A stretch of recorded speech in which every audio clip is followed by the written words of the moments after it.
नमस्कार दोस्तों, मध्य प्रदेश में आंगनबाड़ी कार्यकर्ता और सहायिका के दूसरे चरण में जो भर्ती निकली थी, तो उसके अंतर्गत लाखों महिलाओं ने आवेदन फॉर्म जमा किया था। अब इस भर्ती से संबंधित एक मेरिट लिस्ट जारी की गई है। 6 फरवरी को एक नया अपडेट आया है, जिसकी जानकारी आगे इस वीडियो में हम आपको देने वाले हैं। तो वीडियो को एंड तक ज़रूर देख लीजिएगा।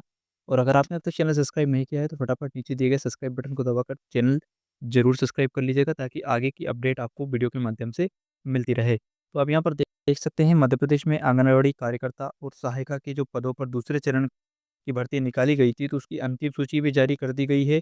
और जो विशेष जातियाँ हैं, सहरिया, भारिया और बेगा, इनकी भी अंतिम सूची जारी हो चुकी है। इसके साथ-साथ अपात्र लिस्ट भी यहाँ पर जारी कर दी गई है, जिनका आवेदन फॉर्म रिजेक्ट कर दिया गया था। जो महिलाएँ अपात्र हैं, तो उनकी लिस्ट यहाँ पर जारी की गई है। इस लिस्ट में आप देख सकते हैं, पता कर सकते हैं कि आपका फॉर्म रिजेक्ट हुआ था या फिर नहीं। यहाँ पर जो अंतिम सूची निकाली गई है, देखिए, आंगनबाड़ी सहायिका और आंगनबाड़ी कार्यकर्ता। तो चलिए हम जानते हैं आंगनबाड़ी सहायिका के पदों की अंतिम सूची पर आप किस तरह से अपना लिस्ट में नाम देख सकते हैं।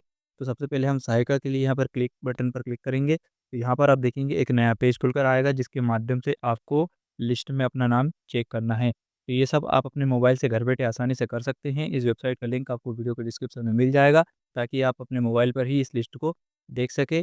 तो जैसे ही हम क्लिक बटन पर क्लिक करेंगे, तो यहाँ पर अब एक नया पेज खुलेगा, जिसमें हमें सबसे पहले हमारे संभाग का चयन करेंगे। देखिए, अभी हम सहायिका के पदों की जो भर्ती निकली थी, तो सहायिका के पदों के लिए लिस्ट चेक कर रहे हैं। तो यह सबसे पहले संभाग का चयन, उसके बाद जिले का, फिर परियोजना और आंगनबाड़ी केंद्र का चयन करना होगा। तो हम यहाँ पर सबसे पहले संभाग का चयन करेंगे, उसके बाद जस्ट हमें जिले का चयन करना है।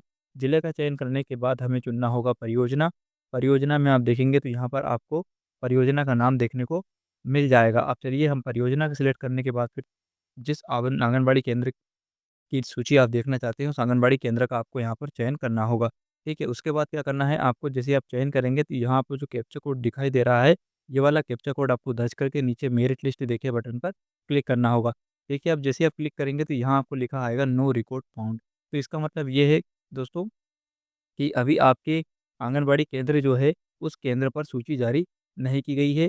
इसके लिए आपको कुछ समय और इंतज़ार करना पड़ेगा। तो इस प्रकार से आप जहाँ भी देखेंगे, तो आपको ये भी नो रिकॉर्ड फाउंड का ही एरर देखने को मिलेगा। तो इसके लिए आपको कुछ समय और इंतज़ार करना है। नो रिकॉर्ड फाउंड तब तक आता रहेगा, जब तक कि वहाँ पर परियोजना अधिकारी द्वारा, परियोजना केंद्र द्वारा आंगनबाड़ी की जो फाइनल लिस्ट होती है, वो आधिकारिक इस वेबसाइट पर, चयन पोर्टल पर अपलोड नहीं की जाती। तब तक आपको यहाँ पर नो रिकॉर्ड फाउंड का ही एरर देखने को मिलता रहेगा। और बहुत सारे ज़िले में ये एरर हट चुका है, क्योंकि वहाँ पर अपडेट हो चुकी है सूची, इसलिए वहाँ पर ये लिस्ट लिस्ट दिखाई दे रही है और नो रिकॉर्ड का एरर हट गया है। तो अगर आप देख रहे हैं और नो रिकॉर्ड आ रहा है, तो इसमें आपको घबराना नहीं है, आपको थोड़ा समय और इंतज़ार करना है। बार-बार आप इस वेबसाइट पर आकर इसे चेक कर लीजिएगा। जैसे ही परियोजना अधिकारी, विकासखंड अधिकारी द्वारा सूची अपडेट की जाएगी, इस वेबसाइट पर आपको लिस्ट देखने को मिल जाएगी। जिस तरह हमने यहाँ पर आंगनबाड़ी सहायिका का देखा है, सेम इसी तरह आप आंगनबाड़ी कार्यकर्ता का भी देख सकते हैं। जस्ट नीचे ही आपको यहाँ पर कार्यकर्ता का ऑप्शन भी देखने को मिल जाएगा। अब यहाँ देखिए, प्रथम चरण और दूसरा चरण दोनों की लिस्ट यहाँ पर आप देख सकते हैं। तो अभी प्रथम चरण, जो कि पिछले वर्ष निकाला गया था 2025 में, और अब ये सेकंड चरण चल रहा है। तो इसमें हम देखेंगे, तो इस पर हम क्लिक करेंगे। अब यहाँ देखिए, आंगनबाड़ी सहायिका के अभी हमने आपको देखने के बारे में बताया। अब यहाँ पर कार्यकर्ता के लिए भी अब यहाँ पर क्लिक बटन पर क्लिक करके देख सकते हैं।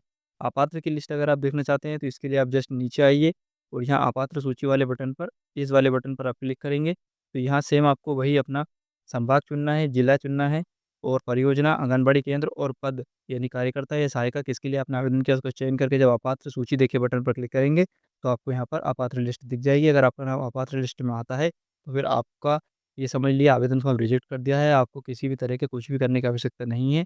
अब जैसे ही नई तीसरा चरण इसका आता है, तो उसके लिए आपको इंतज़ार करना है, फिर से आवेदन करना है। इसके अलावा अगर आपको इस योजना से, इस भर्ती से रिलेटेड किसी भी तरह की जानकारी चाहिए, कोई आपके सवाल है, तो आप बेझिझक कमेंट करके पूछ सकते हैं। इस वीडियो को सभी साथियों के साथ शेयर करना बिल्कुल नहीं भूलें।